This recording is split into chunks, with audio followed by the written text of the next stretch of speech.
Okay. Hi, everybody. Apologies for the delay. I think I should be live now. Hopefully, everyone can see me.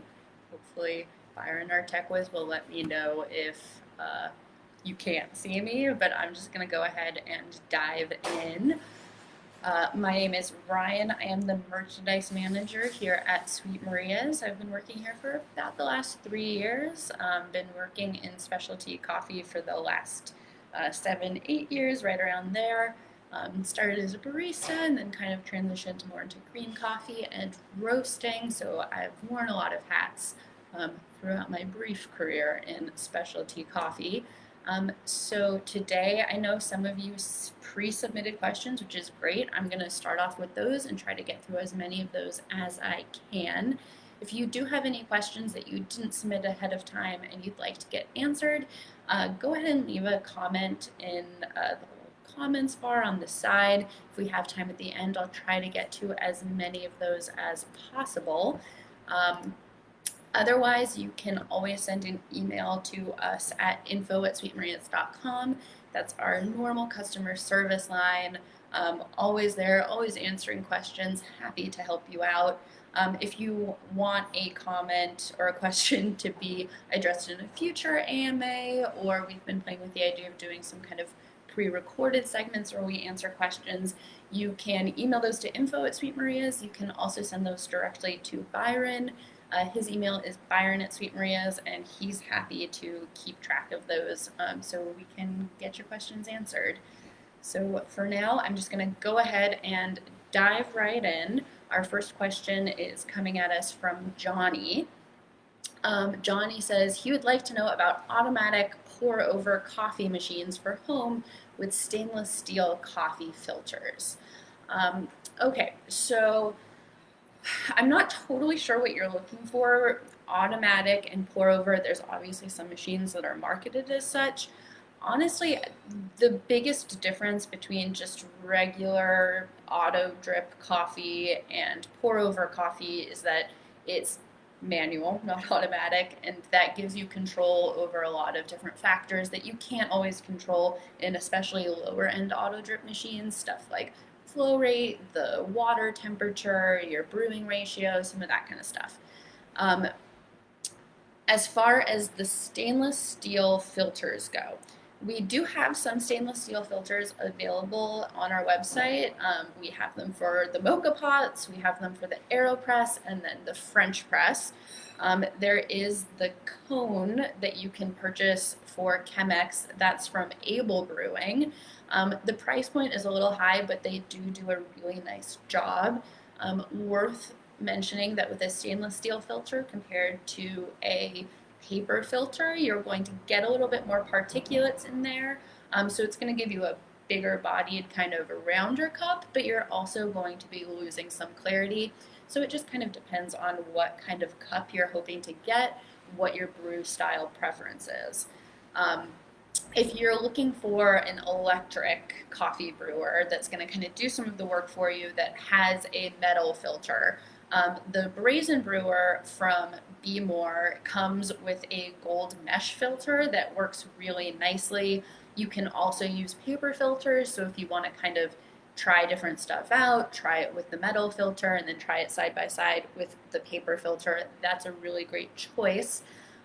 Beyond that, you can find some good metal filters that work with the Technovorm.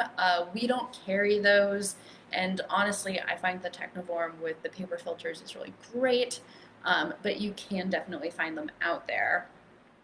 If you really want an automatic pour over machine that's going to kind of give you a little bit more control over those brew aspects, there are some kind of silly ones where there's like actually a kettle that moves around in a circle that I think is kind of funny.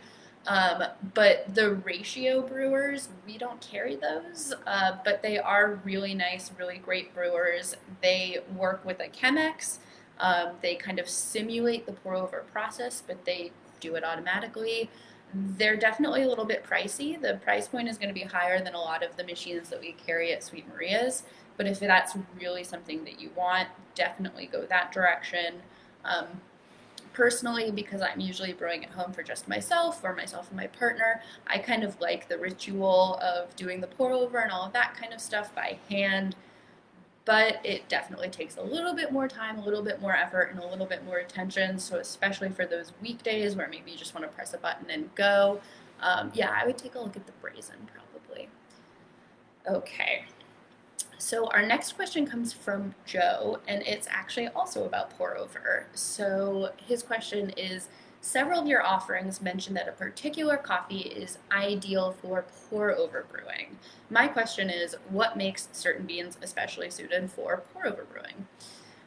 So like a lot of things at Sweet Maria's, and you're going to hear me saying this a lot today, and if you go back and watch any of the previous AMAs that I've done, I'll say this a lot. There's really no hard and fast rules. There's no like concrete definable aspect of a coffee that's going to make it particularly good for pour over.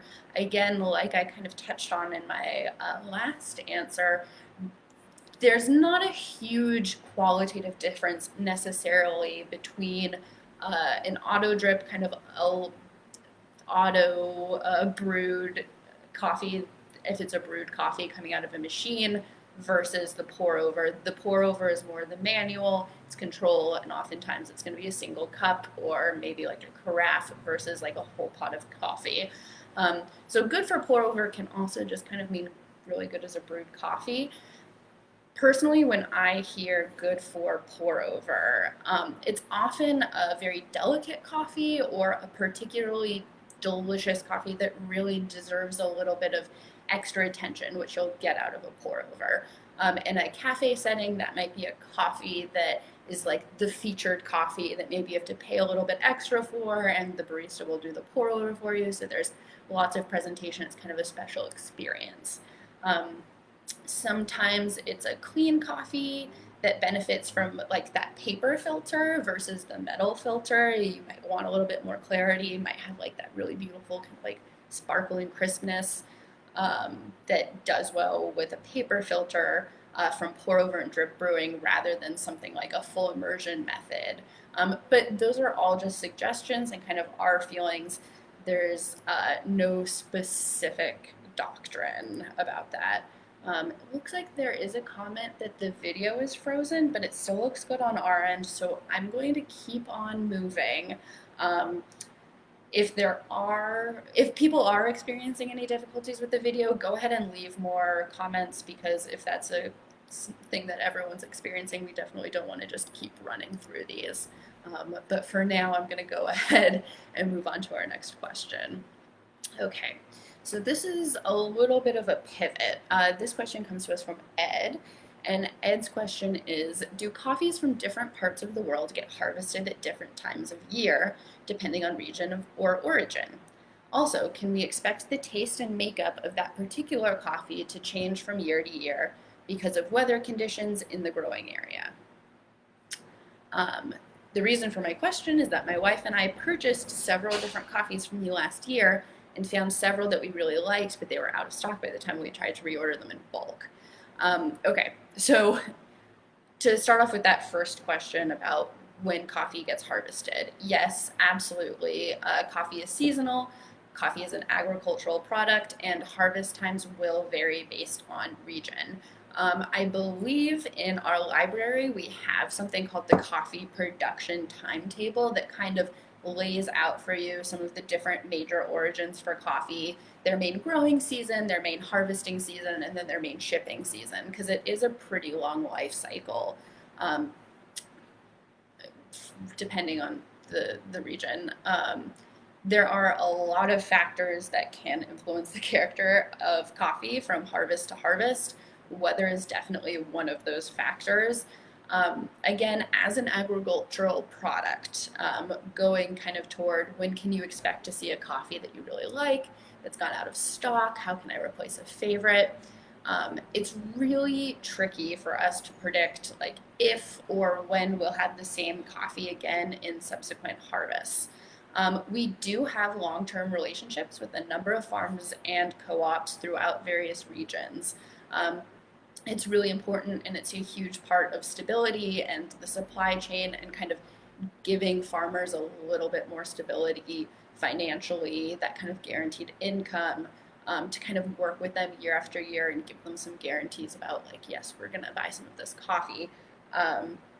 So you will see some coffees kind of returning year after year, but this is partially dependent on how the coffees are cupping and how much of the coffee is available for purchase, some factors like that. It's also worth remembering, and this is something that's a little confusing when it comes to single origin coffees, but we're often combining multiple lots, and smallholding farmers, which is where we're primarily getting most of our coffee, they're often mixing their beans into a single lot. So each coffee listed on the site isn't necessarily from a single farm or from a single producer.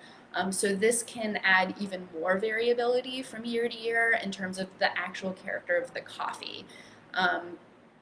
So even if we don't have the same coffee, we can help you find something similar. Just send us an email, again, info@sweetmarias.com. Always happy to help. We're usually able to get back to you within 1 to 2 business days. Beyond that, in terms of replacing a favorite, a really good reference to use if you don't want to ask us, if you want to just be able to check out, is to pull up the archived review of the coffee that you like.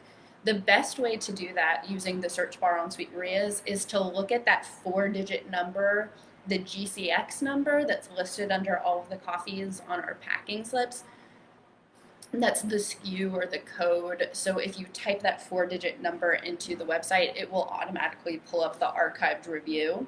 So not only can you look at cupping notes, but you can also look at like our little flavor wheel and our cupping graph. Those are really great ways to find a coffee from our current offerings that are going to have a similar profile. So if you see that that spider graph is a very similar shape, if you can see that the flavor wheel looks kind of similar, maybe there's a certain aspect that you really want, and then just kind of glancing at that short description, it's not going to be exactly the same, but no coffee is going to be exactly the same. It's an agricultural product, you know. There's definitely those white whale coffees we're constantly chasing, but that's part of the fun of it too, is getting to try different stuff out. So even if it's not an exact match, those kind of reference points are a really great way to find a coffee that's similar or has a profile that you know that you like. Yeah, I hope that's helpful. Okay. Next question comes to us from Mike. So Mike has been enjoying coffee since discovering our vast selection of coffees. Thank you, Mike. Glad to hear you're enjoying it. Never knew how good coffee could be when it's not charred or burnt. I think a lot more people would drink it with a lighter roast as a lot of nutty flavors come out. Definitely dependent on your roast profile and the coffee, but yes, true, you can taste the coffee much more at a lighter roast profile. He has found a bit of rope and animal hair in one bag, and then later hit a rock in the grinder in a third bag. Oh no! And found another rock about 3/8 of an inch across. And he found it before it went through the grinder, so grinder is safe. Good news for people. Is it normal to find so many goodies in the green beans? Great question, Mike. So unfortunately, debris is definitely a common problem when we're working with green coffee. There's a couple of reasons for this. One, coffee is being dried on cement patios. Sometimes it's being dried on the ground. Sometimes it's being dried on the street. It really kind of depends. Different origins have like more or less issues with this. Sometimes Sumatra, you'll find some more weird stuff, but it really kind of runs the gambit of all the different origins. This is not an issue that's unique to Sweet Maria's. It's an industry-wide problem. I think part of the reason why it's surprising to people is because a lot of people don't have a ton of experience, you know, purchasing green coffee before they start home roasting, and oftentimes we're the first place that people come to, which is great. We love that. But we do have a page devoted to strange things that we've found in green coffee. It is possible to find debris in roasted coffee too if you're not kind of looking through your beans before you're roasting them. But everyone does make efforts, particularly at the commercial level, to kind of remove any of that debris that might be mixed in with the green coffee. Again, coffee is an agricultural product. It's something people forget. So there's no way to like always foolproof remove all of the foreign matter from everything. We've discovered small stones in bags of coffee and in commercially packaged dry beans, so it's definitely something that can happen with anything, any agricultural product. And again, it's a good idea to just kind of scan through things, especially if you're looking at like in Indonesia or something like that. That's just my personal experience, to make sure there's nothing weird in there. That article that we have that kind of goes through stuff that we've found is called A Prize in Every Bag. There's some weird stuff in there. Earlier this year, I think maybe like a month or two ago, we found a dehydrated tree frog in one of our sacks of Brazilian coffee, which some people were freaked out about. I thought it was pretty cool. I think there's a photo of it on our Instagram, so definitely check that out. But yeah, if foreign matter gets in there with the green coffee, just kind of do a quick sift and make sure there's nothing that's going to really mess up your equipment. For the most part, that doesn't happen. All right. Next question coming to us from Steve. Steve is in the process of making a mini roaster. Very cool. I primarily drink decaf coffee. Is it possible to review the process of slowing the temperature to slow down the cracks while roasting? Okay, so first of all, welcome to home roasting. It's really fun. I'm glad you're here. One place to definitely look if you're focused on decaf is our decaf fundamentals.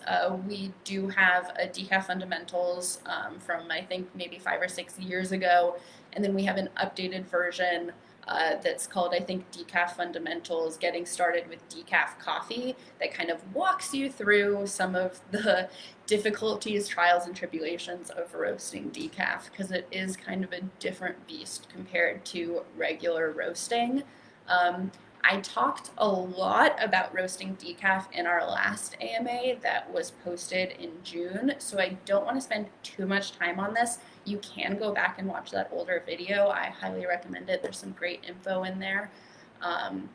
As far as slowing down the cracks, how exactly to do that and at what point, it's going to depend on your roaster, what kind of controls you have, some of that kind of stuff.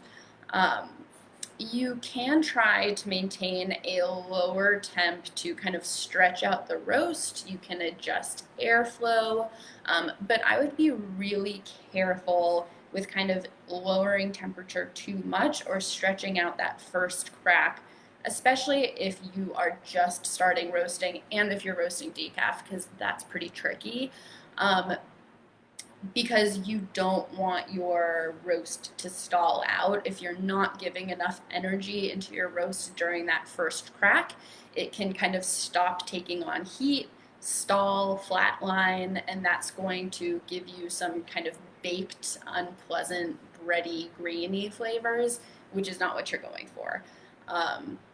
So tread carefully with that. I would, before you go super crazy with profiling, I would try just doing a few batches, take some notes to make sure you can kind of see exactly what you did each time, taste your coffee and start to get a feel of things, start to get a feel for when you're hitting first crack, how long it lasts, what it sounds like, and then taste your coffee. Think about what you want to improve. Are there aspects in the coffee that you really want to accentuate? Are there things that are coming out in the coffee that you want to kind of mute a little bit? Those are going to be the things that inform how you want to shift and change your roast as you kind of move forward. And once you get a little bit more comfortable, have a little bit more of a handle on how adjusting certain things is going to affect the final project, or product, I should say, you can try to kind of play around with things a little bit differently. Maybe try to stretch out that first crack. And if you mess up a batch, it's not the end of the world. We've all, stopped paying attention or gotten distracted, or for whatever reason a roast didn't turn out, and you just, toss it in the compost and try to focus on your next batch. So good luck with your journey. Definitely send us some photos of your mini roaster if and when you're finished building it, because we love to collect the different kinds of crazy hot rod roasters that people dream up. Thank you, Steve. Okay. Our question is coming from Terry now, and maybe some other folks can chime in the comment section if you have other ideas for this one. So Terry wants to know, what do folks do with the small leftover quantities of beans, too small for roasting or brewing? Terry mixes his green beans. I'm not going to guess on the gender there. Terry mixes green beans to get 130 grams for his fresh roast 540, and then 30 grams of roasted beans for a pour over. Always exciting to kind of try those tail end blends, but what are other options? Terry, what you do is exactly what I do and exactly what we do here. So we sometimes call it a floor blend because we, spill a fair amount of coffee, not a ton, we try not to waste it, but coffee gets spilled in the warehouse. So we'll sweep up loose beans from the floor, use them as a warm-up blend for our production roast that we do every other week. Sorry, got a little distracted there by a message. My apologies. So yeah, that floor blend, it's a warm-up. It's kind of an adventure. Sometimes they turn out really good and weird, and you try to think about what coffees ended up in there so you can replicate it. A lot of times it's going to end up being a little muddy or strange, but that's part of the fun. Other than that, there's a lot of stuff you can do just with green beans that you have lying around, depending on what your vibe is. I've used them as a base for like ikebana, which is Japanese floral arrangement. That's been one of my, quarantine hobbies that I've picked up. So get creative with it, don't necessarily waste them. They do make pretty good compost. But yeah, I think just kind of making a random blend with your tail ends is a fine way to kind of move through those little bits of coffee that are left. Okay. So Matt has another question about decaf. So since I already touched on that a little bit, I'm gonna kind of skip past just going through general advice for roasting decaf. Again, getting started with decaf roasting fundamentals in our library is a great place to look to get started. You can also refer to that AMA back in June that I talked pretty extensively about roasting decaf. One thing he does say that I want to answer here. Matt asks, I've heard that to produce a good decaf, it must be roasted less aggressively than regular caffeinated coffee. Would we agree with that? And if so, what does that mean practically? So my guess when people have said that you need to roast less aggressively, what they're probably referring to is that in the decaffeination process, the bean structure of the coffee beans is going to be weakened a little bit, and so because of that, the decaf can roast a little bit faster and kind of take up energy and run away with you a little bit if you're not being super careful. So the big thing I'd say is just to maybe be a little bit more careful about how much heat you're putting into your roaster. Keep a close eye on that energy input, especially as you're kind of running into first crack. If it seems like first crack is going really, really fast and you don't want it to go straight from first crack into second crack, which can happen, just pull back that energy a little bit. Worst case scenario is it stalls, it's a little baked, and then you try to do something a little different next time. But again, my usual advice to people if they're roasting decaf is to try out roasting a regular caffeinated bean from the same varietal, from the same origin, something that they think is going to be a little bit similar, because that can be a really good reference point for roasting decaf, even if the color changes are less reliable, even if it's a little bit harder to hear the cracks. So I hope that's helpful, Matt. Okay. Now we're going to start getting a little bit more into the weeds. Some people have asked some pretty technical questions, so I'm going to try to tackle them as clearly and articulately as I can. We do have other references for this stuff, so if people have follow-up questions, we can take that on, but I'm just going to try to run through these as briefly and clearly as possible.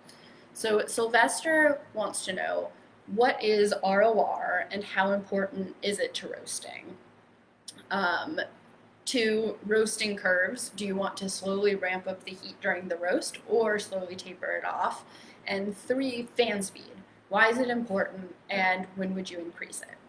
Okay, there's a lot packed into that. So I'm going to start by just talking a little bit about ROR.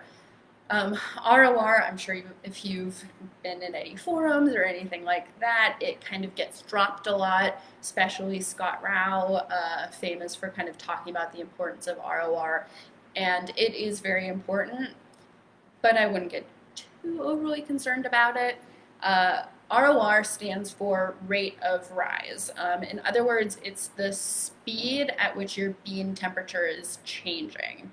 So at the beginning of the roast, what we refer to as the drying phase typically, there's going to be a decrease in temperature that causes a negative ROR. So basically what that is the roaster is hot, the temperature probes are reading a certain thing, and then you add a bunch of, cool or room temperature green coffee. Obviously those readings are going to plummet there. So this decrease is going to eventually stabilize as that kind of bean temperature and the existing temperature of the drum meet in the middle. And that's what's referred to as a turning point, if you've ever seen that when you're reading up on coffee roasting. That's the point. The turning point is when you're going to start to get a positive ROR. So what is ROR? Why is it important? Why do people pay attention to it? It's very helpful when you're building a set roast profile because it can give you earlier indications of temperature developments, and then you can manipulate the roast accordingly. So instead of seeing the bean temp hit a certain number and freaking out and making a change, you can kind of look at the ROR, anticipate where that bean is going to go, and make your changes accordingly. It's a balancing act with the ROR. It's very tricky. On one hand, you don't want to let it drop too low because that's when you hit that stalling point. That's when ROR becomes so low that the machine can't recover. Temperature stays the same. You're not getting any more temperature raise. And that's what kind of leads to the baked coffee, that flat flavor, that kind of bready flavor, which is not what we're going for.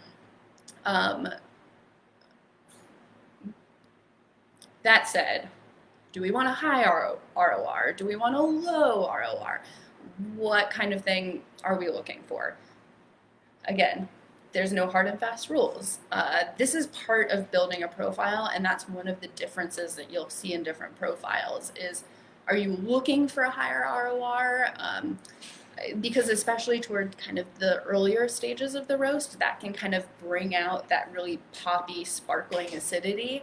So if you're roasting, a Kenya, or you want to do a super light roast on a Burundi or something like that, where it has those really bright citrus notes to it, maybe you want a slightly, steeper, higher ROR, especially in that earlier part of the roast. On the other hand, a lower ROR can, bring out a little bit more sweetness, a little bit more development. So it's kind of a balancing act of what you're looking to get out of your specific coffee. There's no perfect profile. There's no perfect curve. That's the best thing to use for every single coffee. That I hope that kind of covers the basics of the ROR. The ROR is really just a way of kind of numerically looking like in the graph or on the data of what we're just talking about qualitatively versus quantitatively when we talk about kind of things to keep an eye on, adjustments to be made. Unless you're using a roaster that's connected to, artisan, or if you're using bullet and it's connected to roast time, It's not necessarily the most helpful thing, and I think that sometimes people, especially home roasters who are just getting started and really want like a perfect roast, to kind of get stuck on these things and stuck on, looking at their graph really hard and thinking really hard and trying to get that perfectly slowly decreasing ROR curve that like Scott Rao talks about in a lot of his materials. And that can be really useful, but the biggest thing is to just keep an eye on what's going on with your coffee beans, especially if you're just getting started. Listen for those cracks, pay attention to the color changes, be really mindful about the smells and that kind of stuff, and taste your coffee, because you might have that perfect curve, that beautiful ROR loveliness, no, crazy crash or anything like that. But if it's not the profile that you like, if you're not loving your coffee, then that perfect curve isn't doing you a ton of good. I also think, not to go too far into that, but I think it's worth remembering that part of the reason why commercial professional roasters focus a lot on roast curves, why they talk about roast curves so much, and why that's kind of how they operate and how they roast a lot of their coffee is working off of those curves, has to do with the importance of consistency in the commercial setting. So if you're roasting hundreds or thousands of pounds of coffee, the same coffee over, multiple different days where maybe different people are coming in and running that roast, consistency becomes a really important thing. You want all of that coffee to taste the same. You don't want two people to buy 2 bags of the same coffee and have them taste completely differently. So working off of kind of a set specified roast profile, and some roasters you can, just click play and it'll run through that roast for you, is a great way of kind of keeping consistency if that's what you're going for.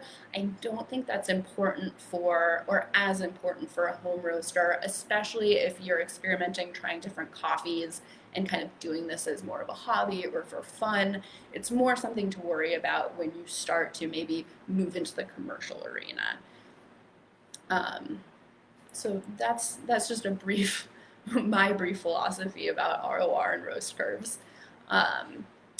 The last part of your question was about fan speed, and how to manipulate fan speed and that kind of stuff is going to vary based on your roaster model and the profile that you're aiming for. Some of the roasters that we carry, you can control the fan speed, you can control the airflow, there's lots of different settings.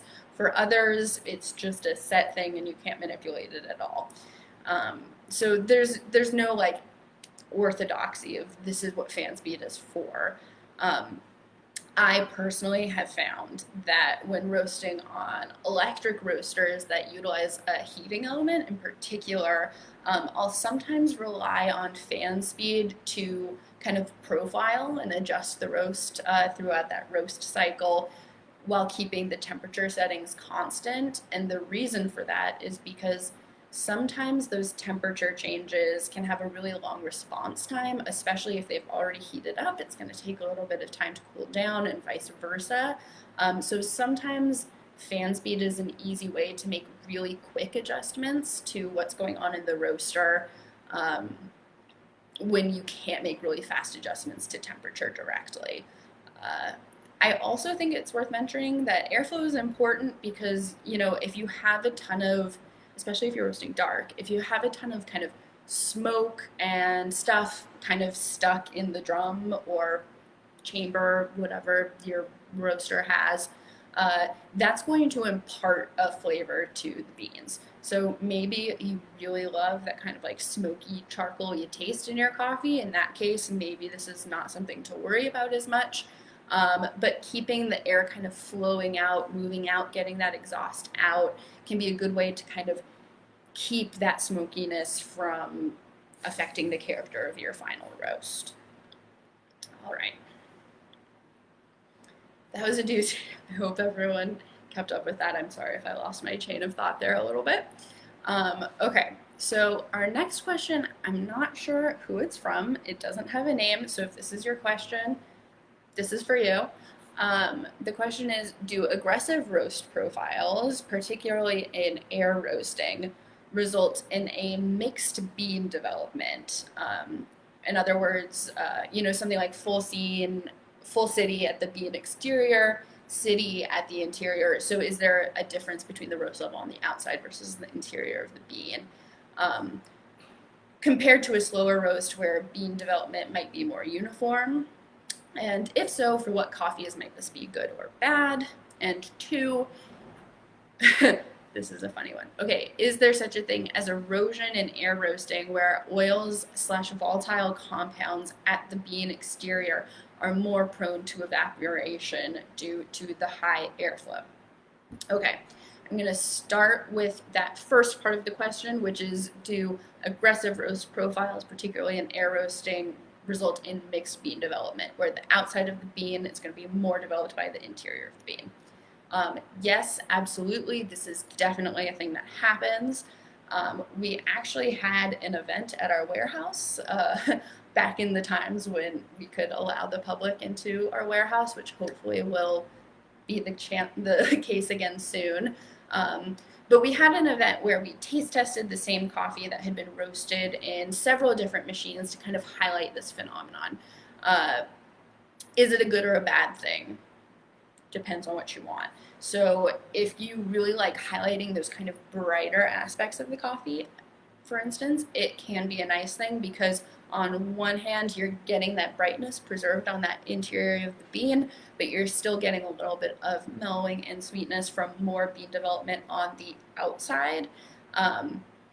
This is definitely true with some air roasters, particularly like the popper or the fresh roast, those coffees or those coffee roasters that are pumping hot air at high speed into the roaster that have that shorter roast time. But I think it is important to say that it's those more aggressive profiles and it's kind of the roasting style of particular machines. It's not necessarily every air roaster that's going to be the case with. So this is actually something we've been discussing a lot in the warehouse over the past few weeks. So before I kind of launch into this, I do want to say that, I have not taken physics since high school. I was always a humanities person, not a science person. So am I the best person to be talking about thermodynamics? Probably not, but I'm going to try to do my best with the information I have at my disposal. So this phenomenon where there's the different roast levels between the interior and the exterior of the bean, it's going to have a lot to do with, like I said, that high heat and that short roast time versus the air roasting versus the drum roasting. So a really good example of this is the new roaster model that Nesco just released. We don't currently have this roaster, but we just tested it and we are in the process of getting it. So keep your eyes on that if what I'm about to describe sounds interesting to you. So the Nesco, the new Nesco, because it's completely different from the old Nesco. If anyone ever used the old Nesco, completely different. The new Nesco, if you look at the interior of it, it kind of looks like a typical popcorn popper style roaster, but when you turn it on, you realize it actually uses much lower heat and less airflow, so it has a much longer roast time. You're going to be looking at like an 18-minute, 20-minute roast. You really can't get a shorter roast. We've tried, we've experimented. That's kind of where you're going to hit it. That kind of 18-minute mark if you want to keep it as light as possible. So longer roast time. That's going to give more development, and that different profile, that lower heat, that longer development time is going to result in a flavor profile that is very different from what you might expect out of like a fresh roast. We haven't actually had the chance to like cut a cross section of a roasted bean or, grind it up and see if the color differential is visible. But I imagine that you'd see far less distinction between the interior color and the outside color of the bean looking at a roaster like the Nesco, the new Nesco, compared to a fresh roaster or a popcorn popper. Okay, that second question, just to refresh people's memory about erosion, where the oils and volatile compounds are prone to evaporation.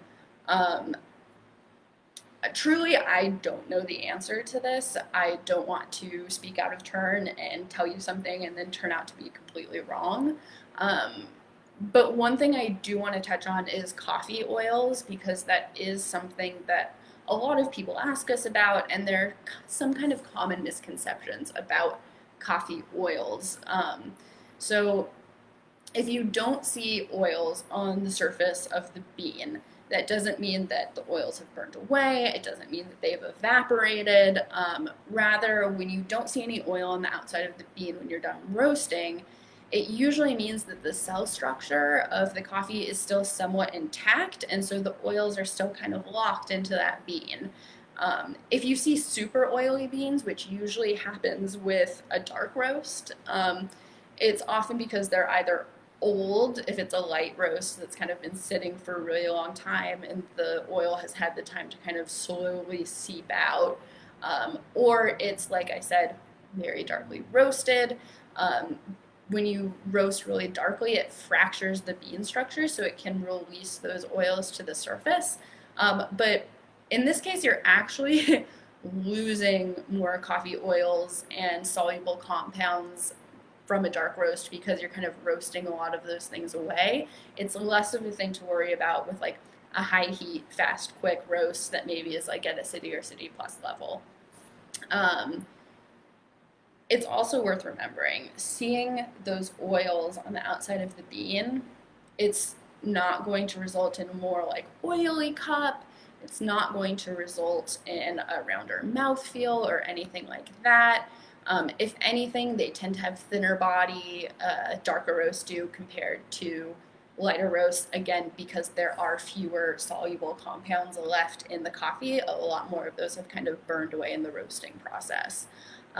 Beyond that, if you're really worried about mouthfeel, if you really want kind of like that big, round, oily, buttery mouthfeel, brew method and filter type can be a good way of kind of accentuating that.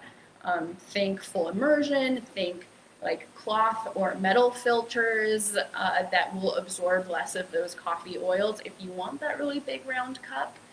You can also keep an eye out for coffees that score really high in the body category on our flavor wheel. It's the big kind of like forest green pie piece. If you see like really big green pie piece, that usually means you're going to have a really nice round coffee. Okay, so unfortunately, once again, I'm just looking at the clock now and I'm realizing that it is a little bit over 45 minutes, so we've gone a little bit longer than anticipated. This always happens. I'm going to go ahead and answer one more question because we did get started a few minutes late. We have a few more questions left. Maybe we'll turn them into a blog post, maybe we'll turn them into a video, and maybe we'll be able to get to them at the next AMA. Thank you for sending all of those questions in and for tuning in. So our last question has to do with coffee storage.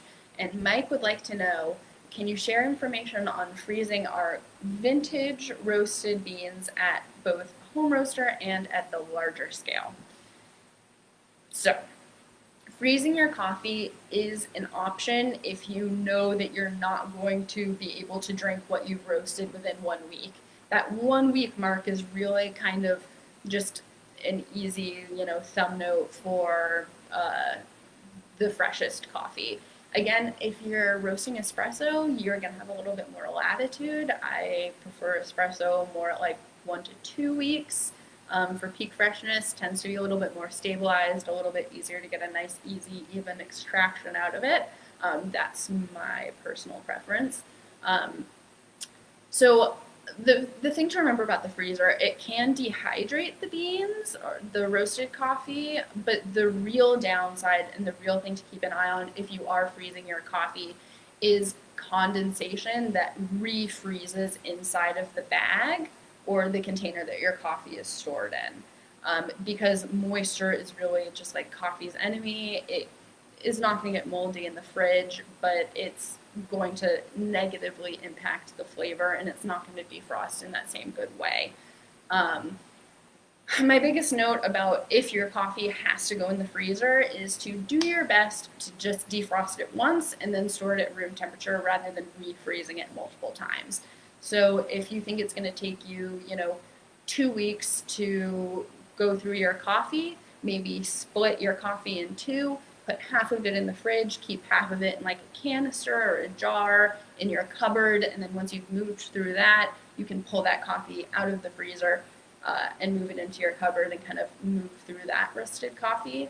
On a larger scale, commercially, that kind of a thing, honestly, I haven't seen a lot of commercial roasters, at least in the specialty world, really rely on freezing coffee for storage purposes. There have been some people who have experimented and tried out with kind of keeping beans in an espresso hopper frozen or at like a colder temperature. A lot of that has more to do with preventing the kind of heat that can get imparted to a coffee bean when it's moving through the burrs. That's one of the things people talk about with grinders a lot, is how much is it heating up the beans, because that can negatively impact extraction. Honestly, I wouldn't worry too much about that. Even in the kind of commercial cafe world, it's only really high-end experimental roasters who are kind of doing that bean hopper frozen thing. Probably not something to worry too much about. Um, so thank you, Mike. And thank you to everyone who entered questions. I do still have a few more questions. If you want those answered via email, go ahead and you can either follow up with Byron if you submitted your question to him, or you can submit the question directly to us, info@sweetmarias.com. Other than that, hope everyone is holding up well. Be well and happy roasting.